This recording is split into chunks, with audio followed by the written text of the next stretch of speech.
ఒక అడవిలో చింటూ అనే చిన్న కోతి ఉండేది. అది చెట్లమీద ఊగుతూ, పండ్లు తింటూ రోజంతా ఆడుకునేది. ఒకరోజు అడవి మొత్తం ధుమ్ ధుమ్ ధుమ్ అనే శబ్దం వినిపించింది. చెట్లు కదిలై నేల కంపించింది. చింటూ భయపడి పై చెట్టు మీదకెక్కింది. అక్కడి నుండి చూసింది, ఒక పెద్ద డైనోసారు వస్తూ ఉన్నాడు. అందరు జంతువులు భయపడి పరుగులు తీశారు. కాని ఆ డైనోసార్ ఎవ్వరికీ ఏమీ చేయలేదు. అతని పేరు టోగో. టోగో మాత్రం చాలా సైలెంట్, మంచివాడు. కాని అతని శరీరం పెద్దదైనందుకు అందరూ అతన్ని చూసి భయపడేవారు. చింటూ అనుకుంది, అందరూ భయపడుతున్నారు, కాని నేను వెళ్ళి మాట్లాడి చూస్తాను.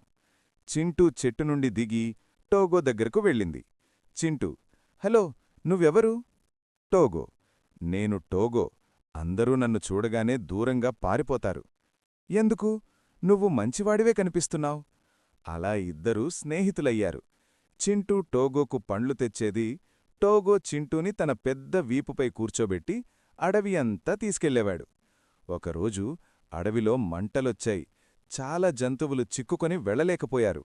అందరూ కేకలు పెట్టారు. చింటూ వెంటనే టోగోను పిలిచింది. చింటూ, టోగో, నీకు పెద్ద శక్తి ఉంది.